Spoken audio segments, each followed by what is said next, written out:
Hey everyone, welcome to the first episode of my brand new podcast, To the Victor Go the Spurs. This podcast, as the name would suggest, is probably going to be a little bit more focused on the Spurs and how Victor Wembanyama fits on this Spurs team and his journey and his career in the Spurs. But we're also going to look at a lot of different NBA topics. But myself being a Spurs fan, that's where we're going to keep it. And man, May 16th, what a day it was for Spurs fans.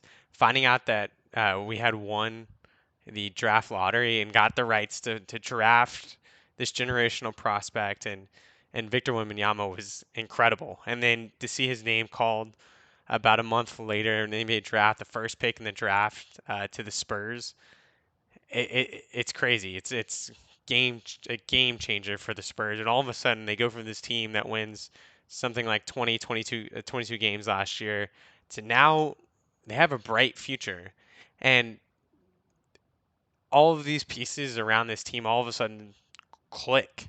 They make sense. All of these guys that they've been drafting for the last 5 years that are great number twos and number threes all of a sudden look a lot better when you have the number one on the team. And the one thing I wanted to talk about today is so Victor played his very first summer league game for the Spurs on Friday. They played a game against the Charlotte Hornets. Spurs won, and there was a lot of conversation about what Victor looked like in that game, and I feel like a lot of overreaction to one single game of summer league. So let's start with some of the bad and some of the statements that were coming out of the game. Victor only shot 2 of 13 from the field. He struggled with his shot a little bit. He was a little careless with the ball. A couple of times he drives in the middle of the lane, ball gets slapped away from him. Hornets get a steal. He didn't seem like maybe he really understood where he fit in the offense, and he came out afterwards and he basically said, "I didn't know what I was doing." Uh, you know, he was not sure where to go on offense, what was happening, and you could definitely see that. Yeah, it seemed like there was a lot of uncertainty with what he was doing. He felt looked like he was a little nervous. I mean, it's his first action in the NBA, though it is summer league, so is it really? It's not a true NBA game, but it's his first time wearing the Spurs on his chest and competing for the San Antonio Spurs, and he looked nervous. He didn't look as sharp as you would hope for a number one pick, but let's add a little bit of context to this. So, one, this guy plays in the French League finals about a month ago. He comes over to the U.S., goes on this gigantic tour of everything NBA. He's on the spotlight of the NBA draft. He gets selected. He gets flies to San Antonio, does media day and all of these different things. Dresses up in a Spurs uniform for the first time. Does a photo shoot. All of a sudden turns back around, is now in Las Vegas, where he's then being tasked with trying to play a game, and has not maybe practiced much with these guys. A lot of the guys on the team had previously played together. A lot of the second year players, Blake Wesley, Julian Champagny, uh, Malachi Branham, all played together last year in San Antonio. Maybe knew the offense already, and so had a kind of a significant advantage there. Whereas Victor is stepping in, maybe has had a few practices, doesn't really know the San Antonio system. And the Spurs system is known to be relatively complex. It's a ball movement, player movement type system. So it's not something you can just step into. And so I think we saw some of those um, growing pains kind of show through on Friday. His offense didn't look great. He missed some open shots, missed a couple threes, and it wasn't clean. He you know lost the ball a couple times on turnovers. Got the ball stolen.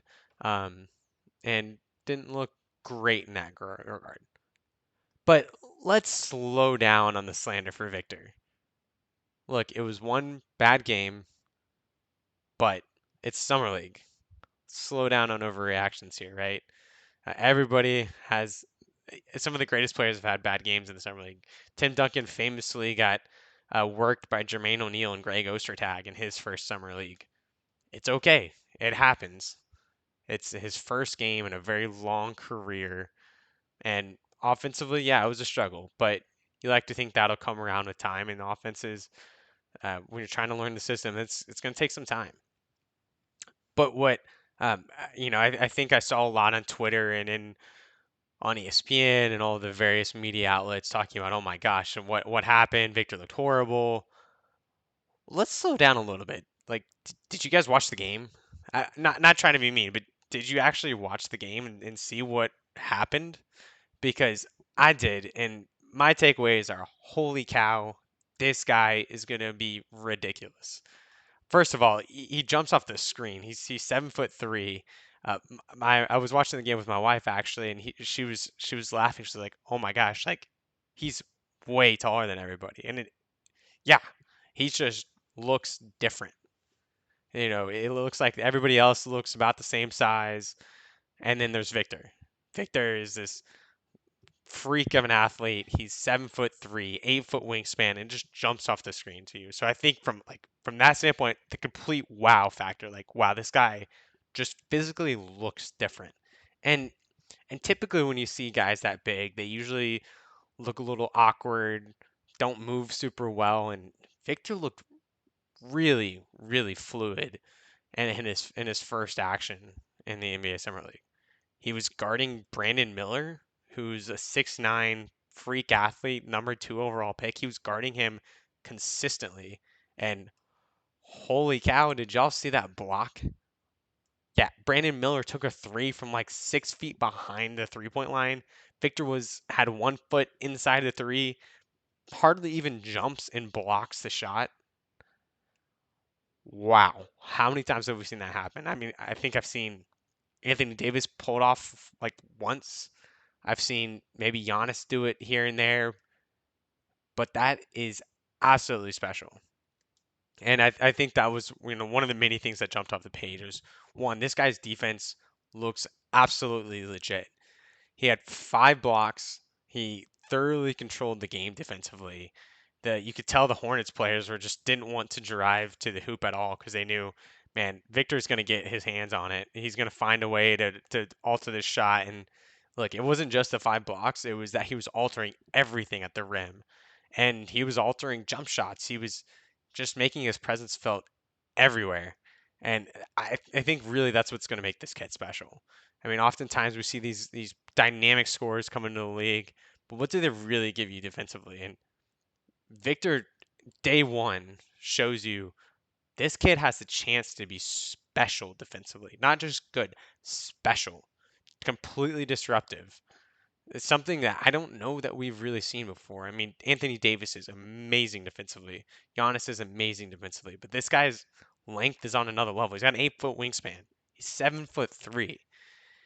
And one of the big plays that everybody was flaunting over social media was this Kai Jones posterizing Victor Wembanyama, and everybody talking about, oh, Victor got.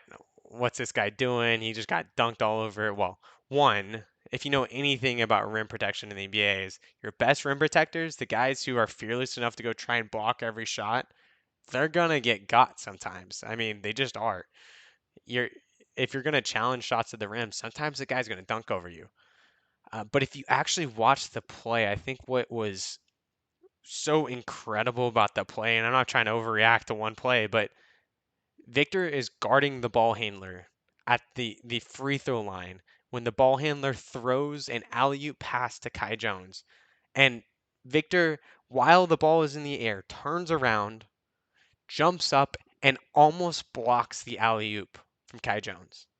Like, that is absolutely absurd.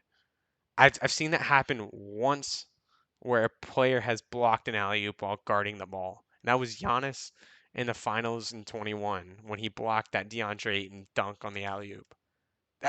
That's just an unreal athletic play. And I think it speaks to the athletic abilities of this guy. I mean, not only is he long, not only does he seem to have really good defensive instincts, but he's able to recover and move quickly enough to then jump up and almost block an alley oop. That's Guys, that's unheard of. That's the type of defensive instincts and athletic ability that just even in a league of freak athletes you just don't see. And yes, Kai Jones caught it and dunked all over him, but Victor was like 6 inches away from blocking that shot. To make that even close, to make it not just an uncontested dunk, but to make it a contested alley oop is just an incredible play on Victor's part. And I think that was my big takeaway from this game is this guy's defensive instincts are off the charts. He's going to step in day one and turn around this Spurs defense that was far and away the worst in the league last year. He's going to give them a real presence inside. He's going to alter shots. He's going to intimidate players left and right with just his defensive instincts and his defensive ability. The second part, my big takeaway is, man, this guy looked fluid in the open court. He had some really good kind of playmaking instincts. He was for a guy 7'3", he seemed to have a pretty darn good handle. A couple times taking the ball off the dribble from the top of the key, driving into the lane, and yes, he missed some bunnies, some dunks. You like to think that with the nerves wearing off and maybe him getting a little bit stronger, those end up being makes. But the flashes he showed with the ball in his hands, being able to make plays, to get blow by his defender, to get that extra space, I think that's really impressive. And if you add to that he's not a great shooter today, but he seems to have a pretty good form. He made I think all of his free throws. His free throw form looked good. You think this guy's gonna probably figure out that shot at some point, and so he's gonna be able to create space for that shot. I don't know how anybody's gonna be able to block it, let alone contest it. And that's special. That's a potential you can see day one. But I think the part that we didn't really expect is some of the playmaking chops. He was consistently setting up his teammates for easy looks, for open looks, and I think he only walked away with 2 or 3 assists in the game. But frankly, the Spurs missed a lot of easy shots that they set him up with. Sometimes it's one of those things where when you haven't played with a guy like this, you're maybe just not expecting the shot or to get the pass and to be able to have an open shot. Like he was finding players, and you could tell they're like, "Holy crap! How is the ball suddenly in my hands right now?" And like that level of playmaking is what sets apart a lot of the stars in the NBA. Like if you think about not comparing him to LeBron, he's got a long way to go before he gets there. Not comparing him to Jokic, he's got a long ways to go before he gets there. But LeBron and Jokic, not only are they top level scorers, which we hope Wemby can be, but they have this innate ability to just make the right play, to find ways for their team to score, to make things easier for those around them, whether that be, making a tough shot look easy or making a ridiculous pass to a wide open player and giving them an easy 2 points, an easy three, whatever it may be. And when you look at the greatest players in NBA history, that's really what has set them apart. This ability to make the game easier for those around them. And that was the big flash for me last night. I hadn't watched many Victor games. Being a Spurs fan, personally, I didn't want to watch his highlights before the Spurs won the lottery because I didn't want to get my hopes up for this guy who is literally going to be a franchise-altering player for whoever was going to get him. But man, his playmaking ability, his dish, he had a dish to Dominic Barlow for an easy dunk early on in the game, and he just seemed to have this innate ability to make the right play. And not only that, but he was very unselfish. I mean, yeah, he took 13 shots, but you could tell he was always trying to make the right play. And I think that speaks too to as he learns this system, as he learns the offense, how much better he's going to look. Because last night or on Friday night, he was trying to make the right play every single time. But when you don't know the system, you don't always know where players are going to be, where the next pass should go. But as you learn the system, he'll find those pieces. And so he wasn't in this like all out attack mode. Oh, I'm just going to get mine. He was worried about it in a summer league game. Oh, I want to set up Julian Champagne for open look. I want to get it to Dominic Barlow on the block, and I want to find my guys in their spots, and let's win this game as a team. And look, it was a tough game. The Spurs, I think, only won by 8, but they won the game. And yes, Charlotte is now 0-3 in the summer league and hasn't looked great, and they have got a bunch of guys who probably um, not going to be in the league very long. But I mean, still number 2 pick over there. They've got a lot of high draft picks, whether they pan out or not. I mean, there's still a lot of talent on the other side, and to win the game, look, it's summer league, not going to overreact to it, but great to see. So I just say slow down on the Wemby slander. It was a really really impressive game by the young kid, and I think just the start of things to come for an incredible NBA career. Moving forward, they play the Blazers tonight, and man, I was so looking forward to this. It was going to be Scoot Henderson versus Victor. Flashback to when they played, I think in October, the G League night versus the Metropolitan 92. Um, but unfortunately, Scoot um, sustained an injury in the game on Friday, hurt his shoulder, so he's not going to be able to play. So it's a huge bummer to not be able to see those two guys go at each other. They're uber competitive. Their first matchup was insane to watch, and I was really excited to see them play again. But alas, we'll have to wait till the regular season when these two meet up. Another topic on it. Speaking of the Blazers, the big storyline in the NBA today, right now, is Dame Lillard and Dame Lillard's trade request. And I kind of want to talk about the precedent this is setting and what my big takeaway is from the Dame Lillard sweepstakes. So, first of all, I mean, Dame's put in 11 years of that organization. He's given his heart and soul to that team, and frankly, I think deserves his opportunity to go play for a contender. And I think has earned the respect of that fan base, of that organization. He's never wavered in his loyalty to that team. And I think finally it's reached the breaking point where, look, he sees his team wasn't very good last year. They got these young guys, but they're not going to be on his timeline. And finally he says, look, I need my time. I need to go. I need to take advantage of what I have left in my career and go see if I can go win a championship. But the part about this that I think is going to be a little tricky to navigate is the precedent that this sets. And I know this has happened before, but it seems to be a recurring theme in the NBA. This, hey, I'm going to request a trade, which is fine. Like request if you don't want to be somewhere, request a trade, fine. But the part that kind of irks me is Dame's agent is going around telling teams that he's not going to play for anywhere except Miami. If you trade him somewhere else, he's not going to report to camp. And this idea that these players are really kind of forcing these organizations' hands and forcing their way to where they want to go. I mean, great for you, Dame. Like you're trying to exercise um, the power over your career. You're trying to get where you want to go. And look, in the NBA world, trades can be really difficult to handle. Like as a player, you can be shipped off anywhere at any given point in time, and unless you have a no trade clause, which I don't think anybody except Bradley Beal has, you don't really get much say where you play. Like if you're under contract, you got to go show up and report for a team.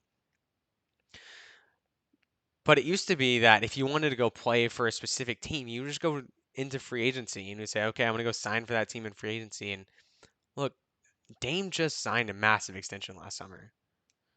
So this idea that Dame all of a sudden he got his money, he's got a 4-year contract, and all of a sudden he's going to try and force his way to a specific team, it it just doesn't sit well with me. And I think we saw this with Harden. Harden trying to force his way to Brooklyn, and um, then we saw it with KD. KD coming out and saying, "I want to play for the Suns" right after signing a big extension. I mean, what are we doing? These players are holding these organizations hostage and saying, "I only want to play here. I'm going to do everything I can to absolutely tank my trade value so I get to only where I want to go for the least amount of assets for that team." I think this is just a horrible precedent for the NBA, and it's leading to these players kind of ruling the league. And I think it's important that the star players have a lot of say in their careers and in the league itself because the NBA is so star driven that you really should cater to those guys to some extent. But these organizations now are really at the beck and call of these guys. Like if you look at Um, for example, Zion Williamson and the Pelicans. Like the Pelicans, Zion's the best, most talented player they've had come through there since AD, since Chris Paul. And really, it seems like he's kind of checked out and said, hey, I don't want to play here anymore. Has, has he formally requested a trade? No. But so much now, these guys are signing these long contracts, getting their money, and trying to force their way to a team that they want to be at.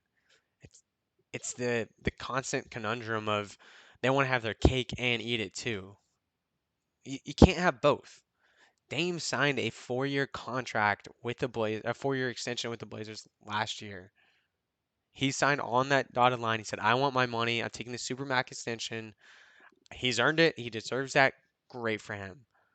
But then to come back the next year and say, "Hey, not only do I want to trade, but I'm not going to play for any of these other teams. I'm only going to play for Miami. So if any of you guys try and trade for me, I'm I'm not going to show up. I'm not going to try." That just doesn't sit well with me. Look, Dame has worked his butt off in his career, and I think he absolutely deserves the benefit of the doubt. But that there is just it's not right. Look, you signed a contract. If you're under contract, you've got to show up to work and do your job. And I get it. He wants to go play for a contender. He wants to go play for Miami. He likes the core that they have there. But not only has Dame been loyal to the Blazers, but the Blazers have been loyal to Dame for the last 11 years. And yes, maybe they've had some shortcomings as an organization. They haven't built the team around him that they would have liked, and they haven't won like Dame would have hoped. But for 11 years, he's been a Blazer, and that takes two. And I think it deserves a little bit of respect back to the Blazers. Like for Dame in essence is trying to tank his trade value. And I think the Blazers have to do right by themselves, and it's in their best interest to not just try and talk with Miami, but to go see what else is on the market. And so I hope we use this as kind of a learning experience. Is what are we gonna do about these players just forcing their ways to teams that they want to go? I mean, James Harden just opted into his contract with the 76ers and now is demanding a trade. He's trying to get his money and get to the team he wants. Like like I get it. Like I understand it, man. Like you want to go play where you want, but at the end of the day, these players are taking complete control of the league. And as they should to some extent. But these small market organizations are going to continually be hammered under this fear of, hey, is my guy going to just ask for a trade and leave and say, I'm not going to play here anymore? Is that really what we want? There are 30 organizations in the NBA, and right now it feels like only 6 of them are destinations where these star players want to play. Like, is that what we want? Do we want 24 organizations just hoping that they can be competitive for 1 year, hoping that one star player will stay for a little while and they can get lucky in that short period of time? I don't know. And I think this is kind of a cautionary tale. I mean, we'll see what happens. Maybe it works out best for the Blazers and it works out for Dame that they are able to part on good terms. Miami gives a great trade offer to the Blazers. The Blazers get the assets they want. They can rebuild their team around Scoot Henderson and Shaden Sharp and Anthony Simons. But maybe it's not going to be an amicable breakup. Maybe Dame goes to Miami and Portland has to sell on the cheap because Dame tanked his trade value. Is that good for the league? Is that what we want? Do we want to see the Blazers, a team that has uh, that Dame has played for 11 years now? Do we want to see them just go up in smoke because of their star player just tanked his trade value and said, "I want out"? Is that what's good for the league? I don't know. I I like to think not. I think there's got to be a middle ground where we can both do right by the player.